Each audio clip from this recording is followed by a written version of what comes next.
दोस्तों स्वागत है आप सभी को हमारे यूट्यूब चैनल पे। यदि आप भी बिहार बोर्ड से मैट्रिक वार्षिक परीक्षा 2024 में सम्मिलित होने वाले, तो आपके लिए वीडियो काफ़ी महत्वपूर्ण होगा, क्योंकि आज हम आपदा प्रबंधन के दूसरा चैप्टर, जिस चैप्टर का नाम है प्राकृतिक आपदा एवं प्रबंधन, बाढ़ और सुखाड़।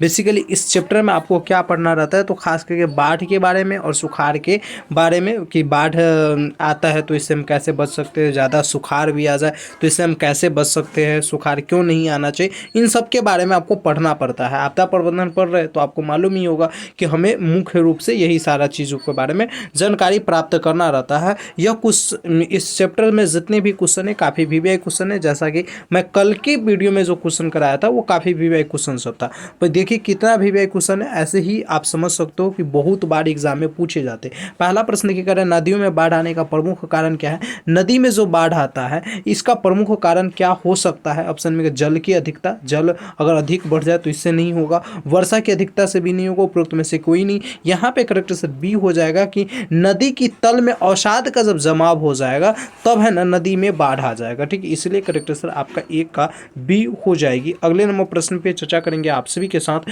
दूसरा नंबर क्वेश्चन देखिए कितना टॉप लेवल का क्वेश्चन है मेरे प्यारे साथियों। जितने भी प्रश्न करा रहा हूँ एकदम आंख मूंद कर तुम लोग तैयारी केवल हमारे साथ कर लो। जितना प्रश्न कराऊंगा ना उससे बाहर एक भी क्वेश्चन आपके एग्जाम में नहीं मिलेगा, मतलब नहीं मिलेगा। ठीक है, दूसरा नंबर प्रश्न क्या करा है, बिहार में कौन सा क्षेत्र बाढ़ग्रस्त क्षेत्र है। देखिए 2013, 15, 17, 21, 22 में पूछा गया प्रश्न, इतना बार यह प्रश्न पूछा गया कि बिहार का कौन सा ऐसा क्षेत्र है जहां बाढ़ नहीं आता है। बाढ़ग्रस्त क्षेत्र, सॉरी बाढ़ग्रस्त क्षेत्र यानी सबसे अधिक बाढ़ वहां आता है। पूर्वी बिहार में, दक्षिणी बिहार में, पश्चिमी बिहार में या उत्तरी बिहार में। तो दूसरे नंबर प्रश्न का मेरे प्यारे साथियों करेक्ट आपका सी हो जाएगा। पश्चिमी बिहार जो है यानी बिहार का जो पश्चिमी इलाका है वहां पे सबसे ज़्यादा बाढ़ होता है, वहाँ ग्रसित सबसे ज़्यादा बाढ़ से होता है, हानि वहाँ सबसे अधिक होता है। तीसरा नंबर क्वेश्चन देखिएगा, निम्नलिखित में से किस नदी को बिहार का शोक नदी कहा जाता है। इस प्रश्न को भी देख सकते हो कितने भी वे क्वेश्चन है, 2016, 2019, 2019, 20, 21, 22 में यह प्रश्न पूछा गया था।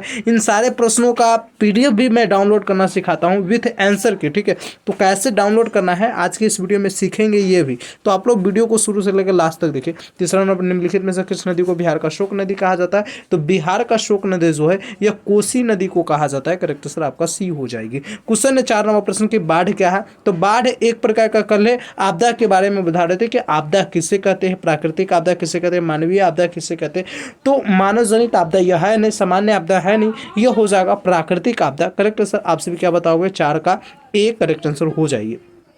5 नंबर प्रश्न क्या कह रहा है, सूखा या सुखाड़ किस प्रकार की आपदा है। ये जो सूखा है या सुखाड़ जब पड़ जाता है तो यह किस प्रकार की आपदा हो सकता है। तो क्या बताओगे, मानवीय आपदा। मानवीय आपदा के कारण तो हालांकि मानव अगर ज़्यादा जल की दुरुपयोग करे, वातावरण को यानी हानि पहुंचाए तो हो सकता है, लेकिन ये जो सूखा है यह हमेशा प्राकृतिक आपदा है, क्योंकि प्राकृतिक के द्वारा ही ये ज़्यादातर होते हैं। ठीक है, इसलिए करेक्ट आंसर आप सभी ए लगाओगे। अगले नंबर प्रश्न पे चर्चा करेंगे। प्रश्न बहुत ही वीवीआई क्वेश्चन सब है, सारे क्वेश्चन की क्लास आप सभी को करना है। सूखे की स्थिति में किस प्रकार, सूखे की स्थिति किस प्रकार आती है। सूखा की स्थिति मतलब यानी भूमि पूरा सूख गया, नदी सूख गया, यह स्थिति की कब आती है, किस प्रकार आती है। अचानक आ जाती है या पूर्व सूचना के अनुसार आती है, धीरे धीरे, या इनमें से कोई नहीं। तो 6 का करेक्ट आंसर आपका सी हो जाएगा, धीरे धीरे ये सूचना आता है। जैसे अभी गर्मी बहुत ज़्यादा पड़ रहा है तो आप लोग देख रहे होंगे जिस नदी में खूब ज़्यादा पानी होगा उस नदी की पानी धीरे धीरे धीरे धीरे कम हो रहा है। ठीक है, और एक ऐसा स्थिति आएगा कि पूरा नदी ही सूख जाएगा।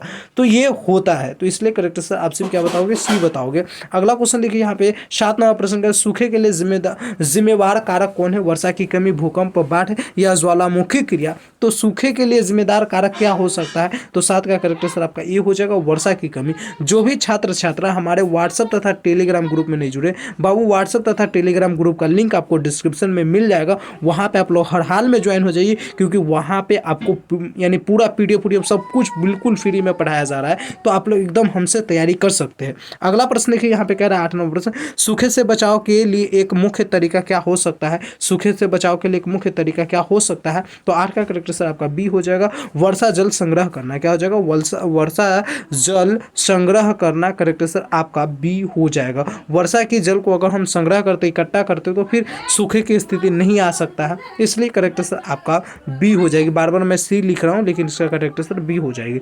अगला प्रश्न देखिए 9वां प्रश्न। 9वां प्रश्न कह रहा है कि कुसाहा तटबंध किस नदी पर है। कुसाहा तट जो है ये किस नदी पर, यह चैप्टर के अंदर का क्वेश्चन है। जब चैप्टर को अच्छे से पढ़ोगे तब यह प्रश्न आपसे बनेगा, कोसी नदी पे है, ठीक है। अगला क्वेश्चन 10वां प्रश्न क्या कर रहा है, बिहार की बड़ी त्रासदियों में से एक त्रासदी क्या है। भूस्खलन, चक्रवात है, बाढ़ है या सुखाड़ है। यानी बिहार में जो सबसे ज़्यादा त्रासदी आता रहता है, इसमें से सबसे बड़ी में से एक सबसे बड़ा कौन सा कारक हो सकता है, तो बाढ़, क्योंकि बिहार में सबसे ज़्यादा बाढ़ ही आता है। सुखाड़ उतना नहीं होता है, भूस्खलन भी नहीं होता है, चक्रवात भी नहीं होता है, लेकिन बाढ़ अधिक आता रहता है। 11वां प्रश्न देखिए करा है, भाखड़ा नागर बांध किस नदी पर है। तो भाखड़ा नागर बांध किस नदी पे है। 11वां प्रश्न का करेक्ट आंसर आपका डी हो जाएगा, सतलज नदी पे भाखड़ा नागर नदी है। अगला प्रश्न के 12वां प्रश्न कह रहा है कि पश्चिम बंगाल में बाढ़ की विभीषिका वाली कौन नदी है। पश्चिम बंगाल में बाढ़ की विभीषिका वाली नदी कौन सी है। तो 12वां प्रश्न का करेक्ट आंसर क्या हो जाएगा, महानदी नहीं, गंगा नहीं,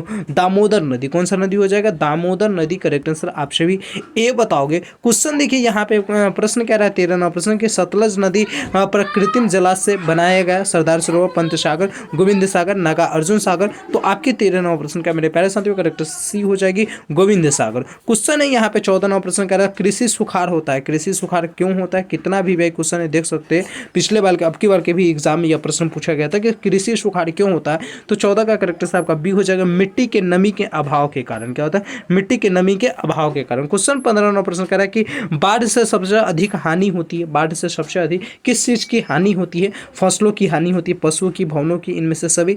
तो इनमें से सभी इसका करेक्ट आंसर हो जाएगा। हालांकि सबसे अधिक हानि दे दिया है, तो यहाँ पे तो सबसे अधिक तो फसलों की हानि होती है, लेकिन ऐसा ये ऑप्शन ही है कि आप डी लगाओगे तभी आपका सही माना जाएगा। लेकिन मेरे हिसाब से ये जो क्वेश्चन है इसका आंसर ए होना चाहिए, लेकिन आप लोग डी लगाओगे, ठीक है। इस बात को याद, क्योंकि सबसे अधिक दे दिया, सीधे लिखता बाढ़ से हानि होती है तो फसलों की, पशुओं की, भवनों की होती है, लेकिन चलो ठीक है, डी लगाना, ठीक है। प्रश्न देखो यहाँ पे 16वां प्रश्न करें कि निम्नलिखित में से किस क्षेत्र के जाड़े के दिनों में बाढ़ से ग्रस्त होने की आशंका है। यानी कौन सा ऐसा क्षेत्र है जो जाड़े में भी बाढ़ से ग्रस्त हो सकता है, आशंका है। केरल है, तमिलनाडु है, देश नहीं सॉरी राज्य है, क्षेत्र है। तो केरल, तमिलनाडु, बिहार, असम। तो यानी 16वां प्रश्न का आपका करेक्ट आंसर बी हो जाएगा, तमिलनाडु, ठीक है। तमिलनाडु करेक्ट आंसर हो जाएगी। क्वेश्चन है आपके लिए यहाँ पे 17 निम्नलिखित में से कौन राज्य सूखे से सर्वाधिक ग्रस्त है। सूखे से सर्वाधिक यानी सबसे अधिक कौन सा राज्य में सूखा की स्थिति पाया जाता है। पंजाब, उत्तराखंड, बिहार, गुजरात। तो आपके करेक्ट आंसर 17 का क्या लगाओगे, तो 17 का डी हो जाएगा, गुजरात। अगला क्वेश्चन 18वां प्रश्न कह रहा है कि बाढ़ का प्रमुख कारण क्या हो सकता है। बाढ़ का प्रमुख कारण क्या हो सकता है। तो बाढ़ का मेरे प्यारे साथियों प्रमुख कारण जल की अधिकता। जल अगर अधिक होगा तो बाढ़ आएगा ही। नदी तल और मलबों का निक्षेपण, ये इससे भी बाढ़ आएगा। वर्षा की अधिकता, वर्षा अधिक होगा तो बाढ़ आएगा। इसलिए करेक्ट आंसर आपसे भी डी लगाओगे, यहाँ पर भी आपका करेक्ट आंसर डी हो जाएगी। चलिए अगले नंबर प्रश्न पे चर्चा करते हैं। 19वां प्रश्न क्या कह रहा है कि बिहार में कितने जिलों में आपात कार्रवाई केंद्र स्थापित करने की योजना है। 38, 30, 15 या 7। बिहार के कितने जिलों में आपात कार्रवाई केंद्र योजना स्थापित करने की योजना बनाई गई है बिहार सरकार के द्वारा, राज्य सरकार के द्वारा।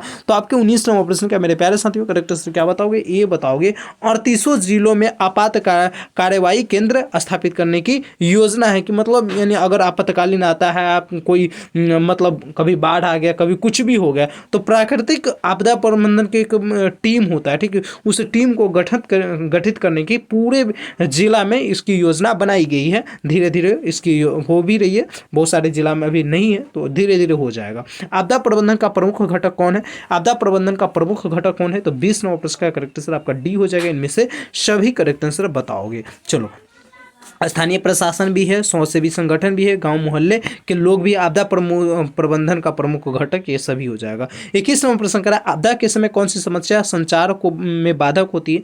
आपदा के समय कौन सी ऐसी समस्या है जिसके कारण संचार बाधक हो जाती है। मोबाइल टावरों में ट्रांसमिशन टावरों का टूटना, सड़कों का जहां तहां ध्वस्त होना, समय में विदेश से धन की प्राप्ति न हो, समय पर विदेश से महामारी फैलना। तो ये सारे तो नहीं होगा, लेकिन ये करेक्ट आंसर हो जाएगा। मोबाइल टावर और ट्रांसमिशन टावरों का टूटने से क्या होता है, जो संचार समस्या होता है, संचार में बाधक उत्पन्न हो जाता है। इसलिए करेक्ट आंसर आपका 21 का ए हो जाएगी। अगले नंबर प्रश्न पे चर्चा करेंगे आप सभी के साथ।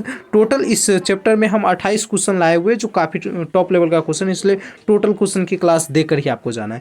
कृषि सुखाड़ से बचने का सर्वोत्तम उपाय क्या हो सकता है? तो कृषि सुखाड़ से बचने का सर्वोत्तम उपाय जो हो सकता है, जल संसाधनों का वैज्ञानिक विकास करना, ये आपका करेक्ट आंसर हो जाएगी। अगले नंबर प्रश्न पे चर्चा करते हैं। आपके लिए 23 नंबर प्रश्न देखिए, कह रहा है नदियों में जल ग्रहण क्षेत्र में वृक्षों के रहने के क्या लाभ है? तो आपकी करेक्ट आंसर 23 नंबर प्रश्न का क्या हो जाएगा? तो 23 का करेक्ट आंसर देखो, कह रहा है नदियों के जल ग्रहण क्षेत्रों में वृक्षों के रहने का क्या लाभ हो सकता है? तो जलावन की लकड़ी प्राप्त होती है। जलावन की लकड़ी प्राप्त होती है, ऐसा तो बिल्कुल नहीं है।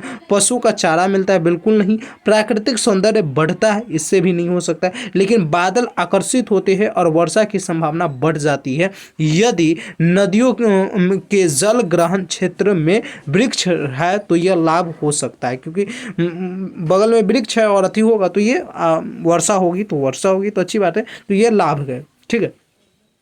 24वां प्रश्न की करें, भूकंप के समय पृथ्वी की सतह पर सबसे पहले पहुंचने वाली तरंगों को किस तरंग के नाम से जाना जाता है? द्वितीयक तरंगों को हम एस से सूचित करते हैं, प्राथमिक तरंगों को पी से, और दीर्घ तरंगों को एल से सूचित करते हैं। तो कौन सा तरंग हो सकता है? 24वां प्रश्न चैप्टर पढ़िएगा तो आपको मालूम चलेगा। प्राथमिक तरंग पी तरंग, ठीक है, याद रखना पी तरंग। कहीं पे प्राथमिक तरंग रहेगा फिर भी आपको प्राथमिक तरंग लगाना, नहीं तो ज्यादातर आप पी तरंग रहता है तो पी तरंग पे आप लोग क्लिक कीजिएगा। अगला क्वेश्चन देखिए, यहाँ पे 24वां प्रश्न कह रहा है। 24वां प्रश्न कह रहा है कि भूकंप के समय पृथ्वी की सतह पर सबसे पहले पहुंचने वाली तरंग, वही प्राथमिक तरंग।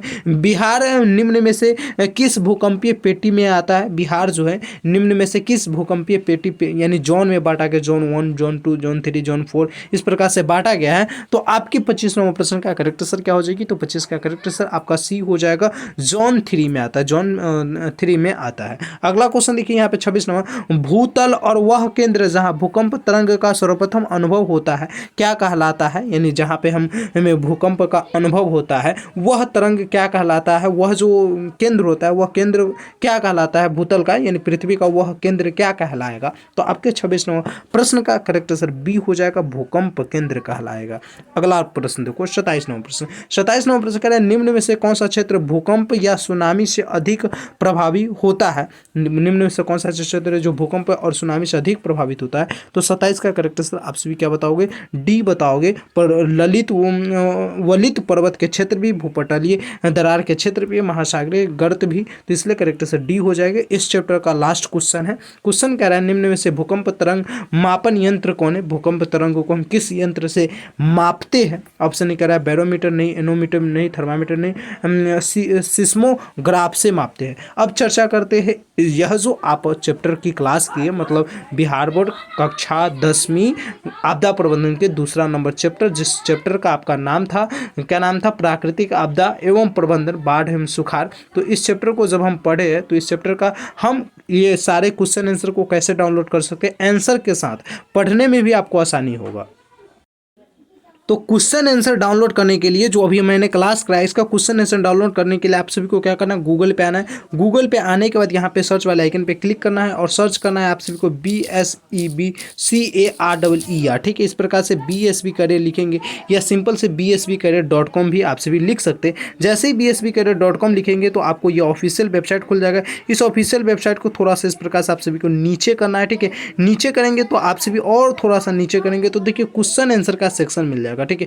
क्वेश्चन आंसर के सेक्शन में कल जो मैं क्लास कराया था आप सभी को किसका, यानी डिजास्टर मैनेजमेंट मतलब आपदा प्रबंधन के चैप्टर नंबर 1 का क्लास जो कराया था उसका पीडीएफ यहाँ पे डाल दिया हूँ और इसके ऊपर जस्ट आपको ये अभी जो क्लास करा रहा था इसका भी पीडीएफ मिल जाएगा। तो जैसे देख लीजिए कल का पीडीएफ जो है ये कल का पीडीएफ है, ठीक है। ये आंसर के साथ में लगा देता हूँ जिससे क्या होगा आपको पढ़ने में बड़ा आसानी होगा। तो यहाँ पे आइए आप लोग यहाँ से आसानी से पढ़ सकते, पूरा देख लीजिए आंसर हाईलाइट करके लगा दिया जिससे आपको बहुत बहुत आसान हो जाएगा पढ़ने में और आप यहाँ से अच्छी तैयारी कर सकते हैं। तो इस चैनल पे विजिट कीजिए और डाउनलोड भी आप लोग कर सकते हैं क्वेश्चन को, ठीक है। ये पेज नंबर 1 को, पेज नंबर 2 को यहाँ से आप लोग डाउनलोड भी कर सकते हैं। तो हर हाल में आप लोग इस वेबसाइट पे विजिट कीजिए और जैसे अभी पहला चैप्टर का डाला हुआ है, कुछ देर बाद जैसे आप क्लास कर लेते हैं उसके 1-1.5 घंटा बाद जाएंगे तो दूसरा चैप्टर का भी मिल जाएगा। तो इसी प्रकार से इस चैनल पे विजिट करते रहिएगा और क्वेश्चन आंसर सेक्शन से आप सभी पूरे क्वेश्चन की तैयारी को कर सकते हैं। फिर मिलते हैं हम किसी नए वीडियो में, जब तक के लिए जय हिंद जय Bharat. Thank you so much.